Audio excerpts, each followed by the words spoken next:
Buenas tardes, maestro Corín. Soy Moreno Florín José Eduardo. Soy del grupo 5 IMC y hoy le voy a hablar sobre la investigación de las normas ISO. Y bueno, vamos a empezar.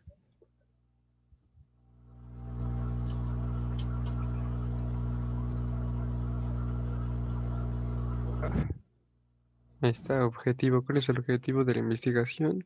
El objetivo es investigar los estándares de acotación, medición, vistas, rotulación con base a las normas ISO. En la primera norma es el papel ISO. Diagonal R128-1959. ¿Qué es el papel ISO? El papel ISO es el formato de papel, es el conjunto de los tamaños normalizados de papel fabricados de manera habitual por la industria en la mayor parte del mundo.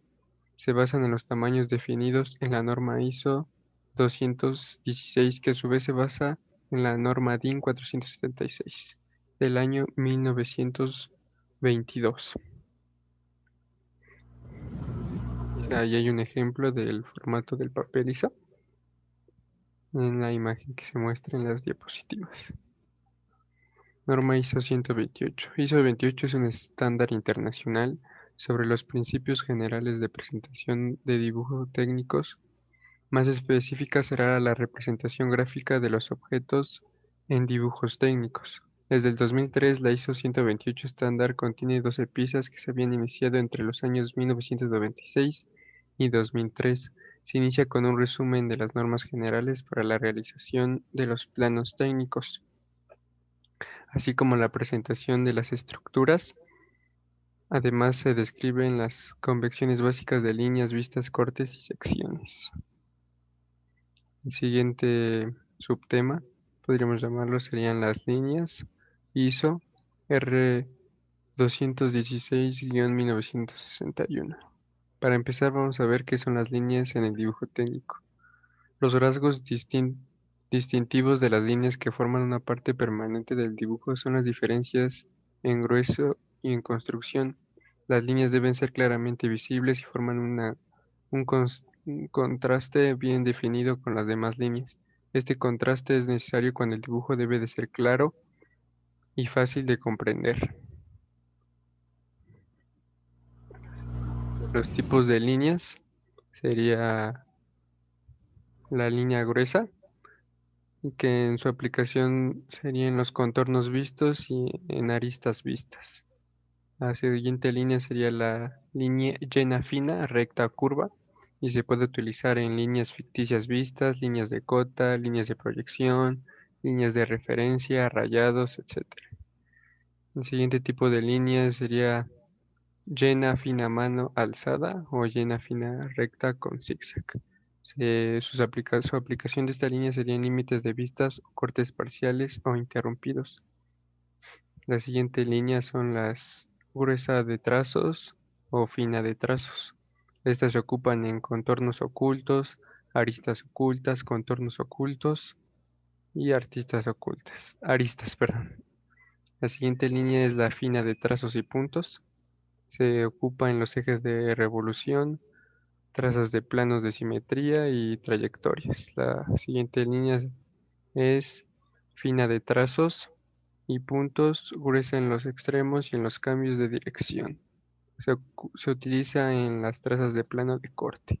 La siguiente línea es la gruesa de trazos y puntos y se utiliza en indicaciones de líneas o superficies que son objeto de especificaciones particulares. Lo siguiente es la cotación. ISO 129 en 1985. La cotación es el proceso de indicar mediante líneas, cifras, signos y símbolos las dimensiones de un objeto en unidades de medidas apropiadas sobre un dibujo previo del mismo, siguiendo una serie de reglas y convencionalismos establecidos en la norma ISO 129 en 1985. Aquí podemos ver un ejemplo de las acotaciones en un dibujo. Los elementos de las acotaciones. Bueno, perdón, elementos de acotación. Los elementos son las líneas auxiliares de cota, que son estas de aquí, que parten de los extremos del elemento objeto de acotación siendo perpendiculares al mismo. El siguiente elemento es líneas de cota, que aquí está la línea de cota, está de aquí, que sirve para indicar la dimensión del elemento objeto de acotación. La flecha de cota, que es esta, que limitan las líneas de cota por sus extremos, y la cifra de cota, que es el número que indica la medida real del elemento objeto de la acotación. Ahora vamos con las vistas ISO 128-82. Para empezar, se denominan vistas principales de un objeto a las proyecciones ortogonales del mismo sobre 6 planos, dispuestos en forma de cubo. También se podría definir las vistas como las proyecciones ortogonales de un objeto según las distintas direcciones desde donde se mire. Las denominaciones de la vista. Aquí podemos ver las denominaciones de la vista, que la vista A es vista anterior de frente o alzado, vista B, que es la roja, que es vista superior o planta, vista C, que es ver este verde, ver estos verdes, que es vista lateral derecha o simplemente derecha, la vista D, que es la azul, perdón, que es vista lateral izquierda o simplemente vista izquierda, y la vista E es la amarilla, que es vista inferior, y la vista F, que es la azul, es la vista posterior. Pasamos a la siguiente diapositiva y posiciones relativas de las vistas. Por la disposición de las diferentes vistas sobre el papel se pueden utilizar dos variantes de proyección ortogonal de la misma importancia.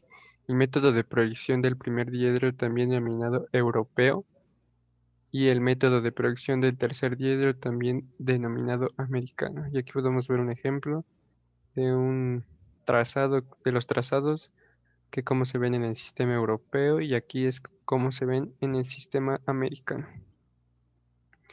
Y bueno, ha sido todo sobre esta exposición. Gracias por su atención y nos vemos en la siguiente.